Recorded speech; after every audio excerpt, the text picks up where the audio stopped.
بسم اللہ الرحمن الرحیم۔ شکریہ جناب چیئرمین۔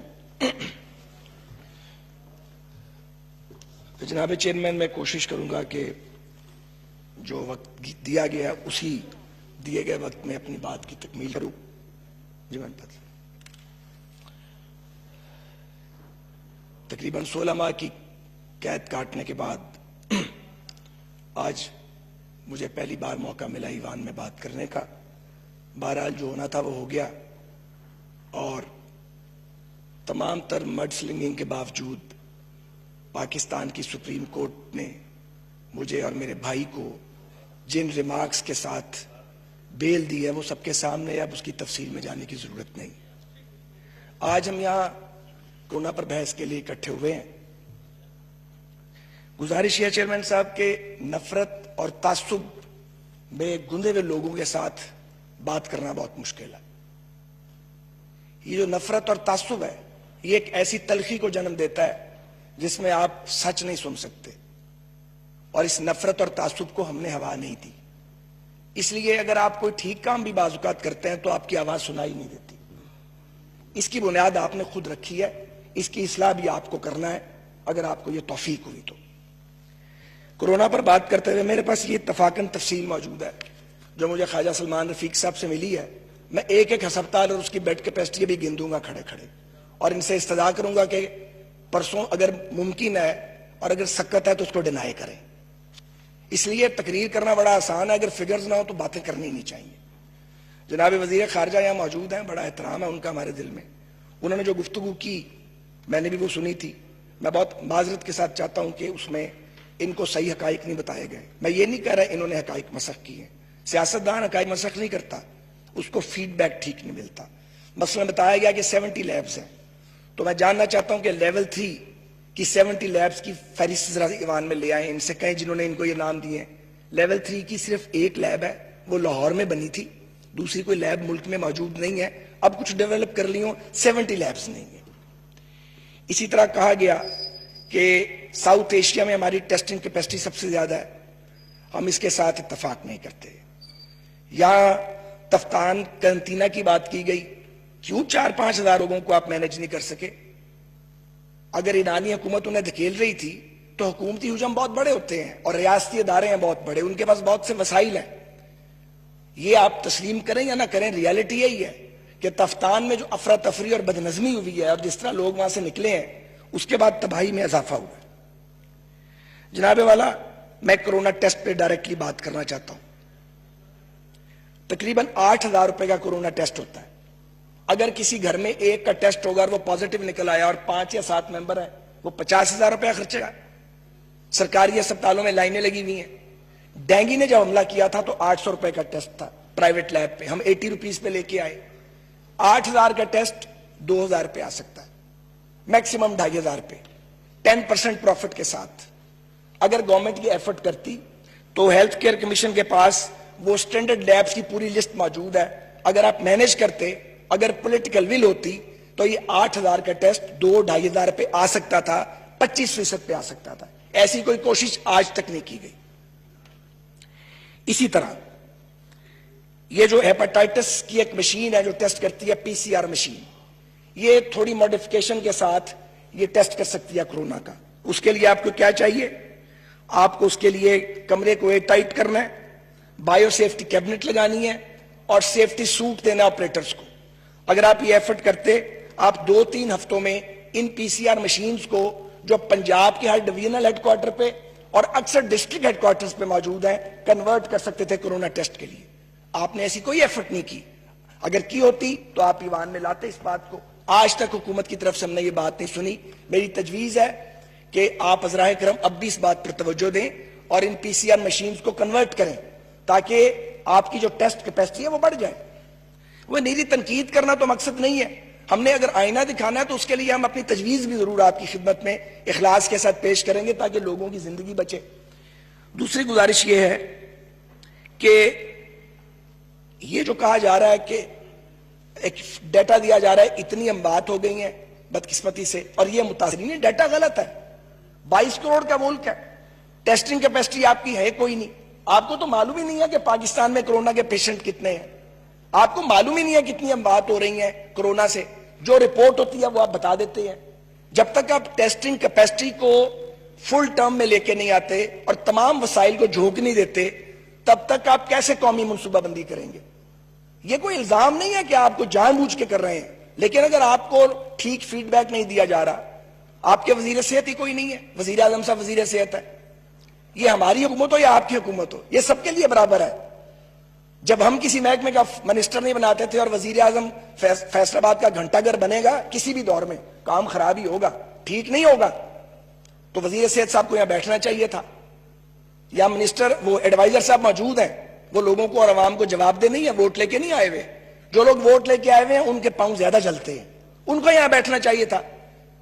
اگر لیڈر آف دی اپوزیشن اپنے وہ ایک کینسر سروائیور ہے اس وجہ سے نہیں آ سکے, تو وزیر اعظم صاحب کو یہاں ہونا چاہیے تھا اہم ترین اجلاس میں, وہ نہیں ہے. آگے چلتے تو ایک تو گزارش یہ آسانی ہو اور آپ کو ڈیٹا کلیکٹ کرنے میں آسانی اور لوگوں کو ٹیسٹ کروانے میں آسانی. اب یہاں پہ پی پیز کی بات ہوئی, پرسنل پروٹیکشن اکوپمنٹ.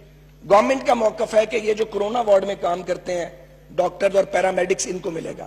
تو جو باقی پورے ہسپتال میں پیرامیڈکس, نرسز اور ڈاکٹرز موجود ہیں وہ ایکسپوزڈ ہیں, اس وجہ سے ان کی اموات واقع ہو رہی ہیں. ہم نے تقریباً 30-31 ہزار پی پیز ہماری جماعت نے اپنے وسائل سے بانٹی ہیں. وہ کتنی کو ہوں گی, کتنا کام آئے گا, اس پہ آپ کو فوکس کرنا چاہیے. آج 3 مہینے ہو گئے ہیں, آپ پی پیز پوری نہیں کر سکے. یہ لوکل سوٹ یہاں پہ ٹیکسٹائل ملز میں تیار ہو سکتے ہیں. مجھے کل ایک ٹیکسٹائل ملر خود یہ بات بتا رہے تھے, ہر جگہ ہو رہے ہیں. یہ کوئی باہر سے آپ نے امپورٹ تھوڑے کرنے ہیں. اگر آپ ڈاکٹرز کو, پیرامیڈکس کو, آپ ان کو سیفٹی کٹ ہی نہیں دے سکتے, پی پیز نہیں دے سکتے, تو پھر کیا کر رہے ہیں؟ اور آپ دعوے بھی کیے جا رہے ہیں. تو مہربانی کریں اس پہ توجہ دیں. اس کے بعد آپ اب آ جائیں کوارنٹین سینٹرز پہ. تو جناب غلیظ واش روم, ناقص کھانا, اور جو یہ کورونا پیشنٹ ہے اس کی کاؤنسلنگ کی بھی ضرورت ہے. اس کو گائیڈ لائن بھی چاہیے. وہ لوگ پڑے ہوئے ہیں لاوارث, کوئی پوچھنے والا نہیں, کوئی گائیڈ کرنے والا نہیں, گندا کھانا ان کو دیا جا رہا ہے. آپ اس کا بھی حل تھا, بیوروکریسی پہ ڈیپینڈ نہیں کریں. آپ اپنی اراکین اسمبلی کو باہر نکالیں, اپوزیشن کے ممبران کو ساتھ لیں, آپ جائیں نہ جا کے ایم پی ایز اور ایم این اور سینیٹرز وہ کوارنٹین سینٹرز میں جائیں گے, آپ دیکھیں صورتحال بدل جائے گی.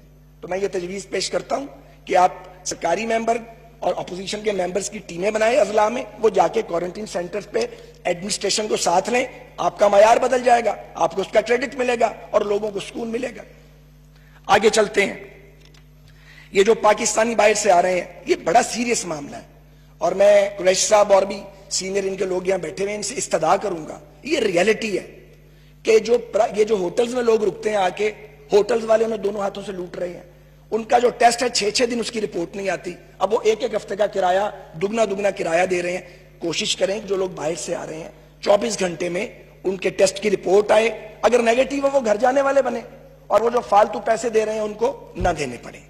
اسی طرح پی آئی اے, یہ بڑا ہی افسوسناک ہے. پی آئی اے کی تباہی تو طویل داستان ہے, وہ ہم آپ پر عائد نہیں کر سکتے کہ آپ کی حکومت نے پی آئی اے کو خراب کیا, وہ تو ٹھیک ہو ہی نہیں سکی. لیکن گزارش یہ ہے کہ پی آئی اے کا کام ہے اسپیشل فلائٹس چلائے, کچھ چل رہی ہیں, مگر جو ریٹرن ٹکٹ ہے لوگوں کے پاس وہ اس کو ڈینائی کر رہے ہیں.